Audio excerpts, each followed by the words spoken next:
नमस्ते दोस्तों, कैसे हो आप लोग। आशा करता हूँ कि आप सभी की सेहत अच्छी होंगी, आप स्वस्थ और मस्त हो। तो चलिए, मैं डॉक्टर विपुल कुमार आप सभी का स्वागत करता हूँ आपके पसंदीदा होम्योपैथिक यूट्यूब चैनल पे। आज गुरुवार है, आज हम बात करने वाले हैं एक और उम्दा बैच फ्लावर मेडिसिन के बारे में। आज की बैच फ्लावर मेडिसिन का नाम है ओक।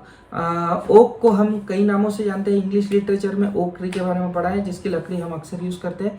हिंदी में इस पेड़ को हम बांज या बलूत या शाह बलूत के नाम से जानते हैं। तो वो क्या लक्षण है, वो क्या सिम्टम्स है जिसके ऊपर हम ये बैच फ्लावर मेडिसिन यूज करते हैं, वो कौन से मानसिक परिस्थितियां होती है, वो कौन सा स्वभाव होता है जिसके लिए ये बैच फ्लावर मेडिसिन यूज होती है, इसके बारे में विस्तार से जानेंगे आज के वीडियो में। तो बिना किसी देरी के हमारा वीडियो शुरू करते हैं।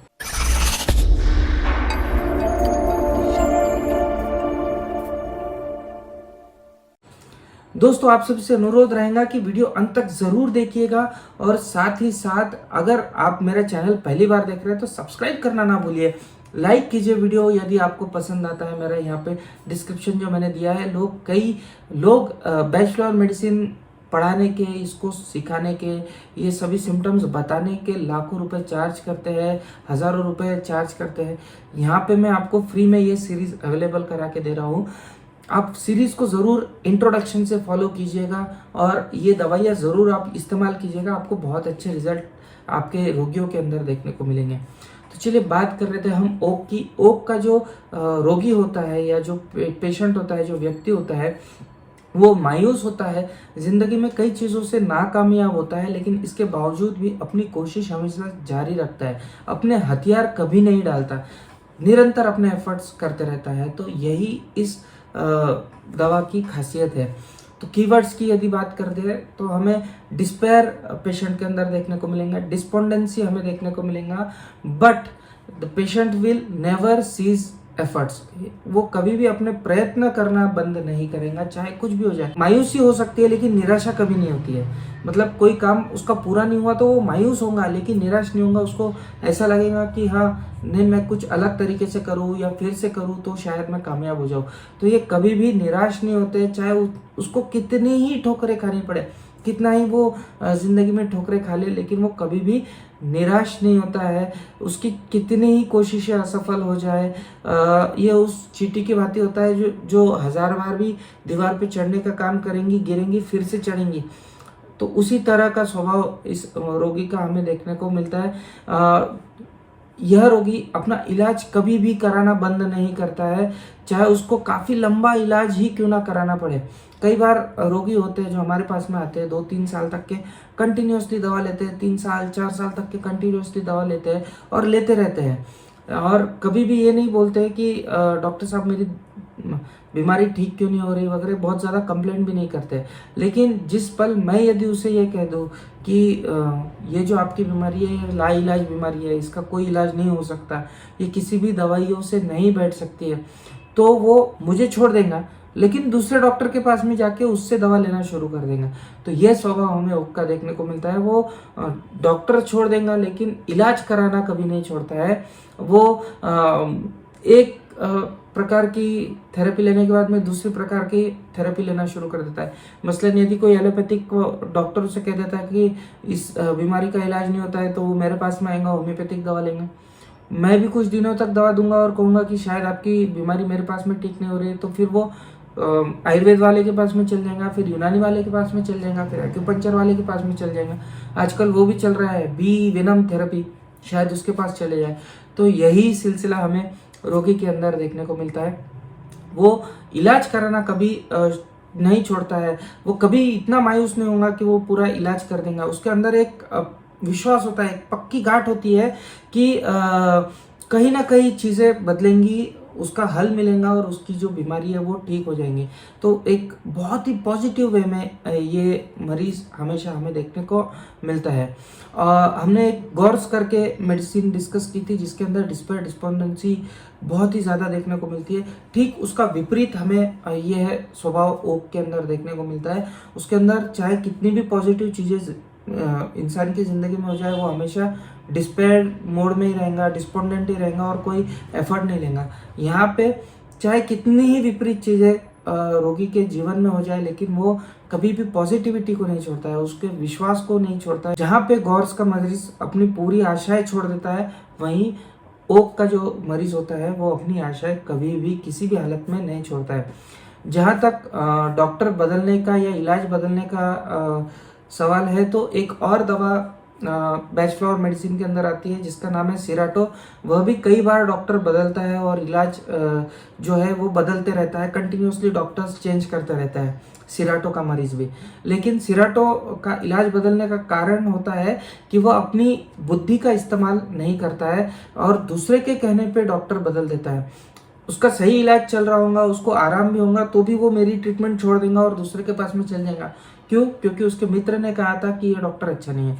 तो खुद की बुद्धि का इस्तेमाल ना करते हुए डॉक्टर यदि कोई बदलता है, बार बार बदलता है, तो ऐसे रोगियों के अंदर हमें सिराटो या बैच फ्लावर मेडिसिन काफ़ी अच्छी तरह से काम करने को करती हुई देखने को मिलती है। ओक का जो मरीज होता है, वो जो डॉक्टर इलाज बदलता है वो खुद की मर्जी से बदलता है, और वो तभी बदलता है या तो मैं उसे कह दूं कि तुम्हारी जो बीमारी है वो लाइलाज बीमारी है, उसका इलाज नहीं हो सकता है, तब वो जाके दूसरे डॉक्टर के पास में जाएगा, या फिर वो मेरी दवाइयाँ बहुत दिनों तक के लेंगे, डॉक्टर की दवाइयाँ बहुत लंबे समय तक के लेंगे और उसको भरोसा हो जाएगा कि इस इलाज से, इस पर्टिकुलर ट्रीटमेंट से मुझे फ़ायदा नहीं हो रहा है, तभी जाके वो दूसरे डॉक्टर के पास में जाता है। तो ऐसा नहीं है कि 1-2 हफ्ते की दवा ले ली और डॉक्टर बदल दिया, ऐसा ओक का मरीज नहीं करता है। लंबे समय तक पहले दवा लेता है, उसका भरोसा बैठ जाता है कि इस इलाज से मुझे फ़ायदा नहीं हो रहा है, तभी वो डॉक्टर बदलता है। तो यह दोनों के अंदर हमें अंतर देखने को मिलता है, सिराटो के अंदर और ओक के अंदर। उसके अंदर ये पक्का विश्वास होता है कि वह ठीक हो सकता है, इसीलिए वो खुद का इलाज जो है वो जारी रखता है, कंटिन्यूसली इलाज कराते रहता है। और ओक का जो मरीज होता है वो ऐसा होता है कि वो कभी भी किसी भी चीज़ को असंभव नहीं समझता है, उसे हमेशा लगता है कि चीज़ पूरी हो जाएंगी।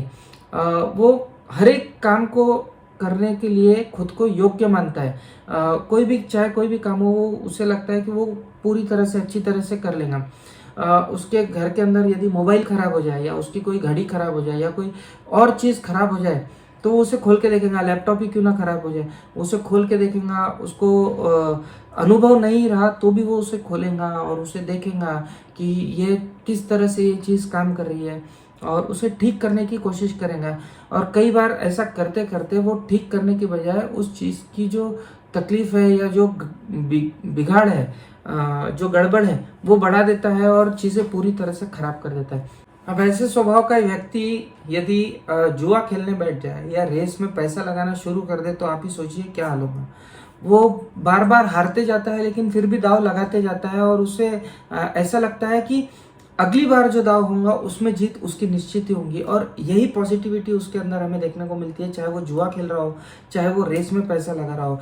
और इसीलिए बार बार खुद के जो पैसे हैं ऐसी फालतू की चीज़ों में, व्यर्थ की चीज़ों में उड़ाते रहता है। लॉटरी के टिकट खरीदने वाले व्यक्ति अक्सर हमें ओक स्वभाव वाले ही देखने को मिलते हैं। यदि कोई बहुत ही ज़्यादा लॉटरी खरीद रहा है, बार बार लॉटरी खरीद रहा है, तो ऐसे स्वभाव के व्यक्तियों को हमें ओक ज़रूर देना चाहिए। कई बार इससे ये आदत छूट जाती है। अगर सारी दुनिया यह कहे कि वो काम नहीं हो सकता है, तो भी ओक का जो मरीज होता है वो ये मानता है कि वो काम असंभव नहीं है। वो ये चीज़ मानता ही नहीं है कि वो काम हो ही नहीं सकता, और वो लगातार उसी चीज़ को करने की कोशिश करते रहता है।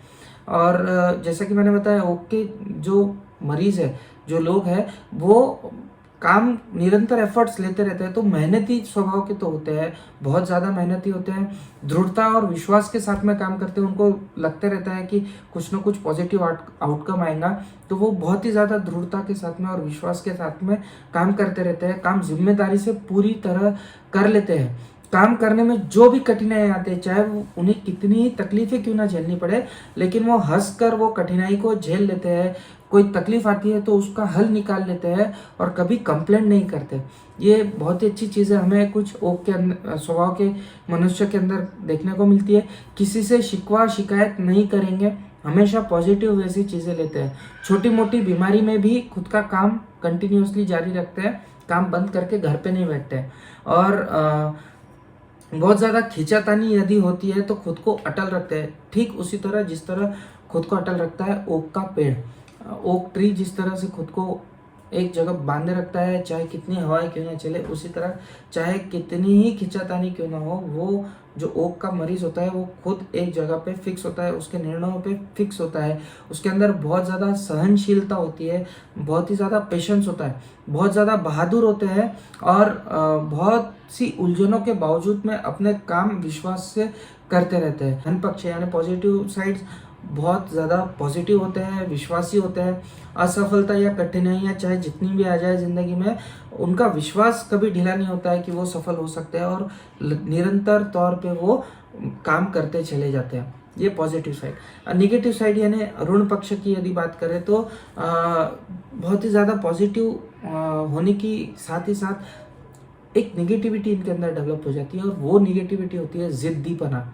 हठधर्मी हो जाते हैं ये लोग, और इसीलिए इस जिद में कई बार लोग उसे समझाते हैं कि ये काम नहीं हो सकता, ये काम पॉसिबल ही नहीं है इस दुनिया में, फिर भी उसी काम के पीछे पड़े होते हैं और उसी के पीछे असंभव काम करने के पीछे अपने समय को और पैसे को बर्बाद करते चले जाते हैं।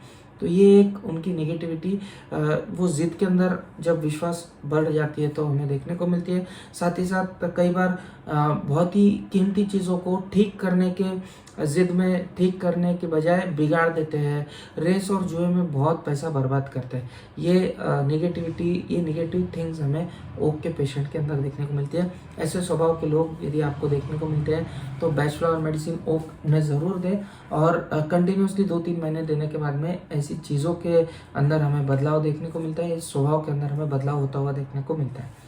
तो ये थी आज की बेस्ट फ्लावर मेडिसिन। आशा करता हूँ कि ये जो जानकारी मैंने दी है आप सभी को पसंद आई होंगी। तो इसी तरह की अच्छी इंटरेस्टिंग सी जानकारी के लिए मुझसे जुड़े रहना काफ़ी ज़रूरी है। तो सब्सक्राइब करने के साथ बेल आइकन के बटन को भी ज़रूर दबा दीजिए। मिलते हैं अगले वीडियो में कोई इंटरेस्टिंग सा टॉपिक लेके। प्लीज़ मुझे सपोर्ट कीजिए, और आपके सपोर्ट और प्यार के लिए बहुत बहुत धन्यवाद। जय हिंद, जय भारत।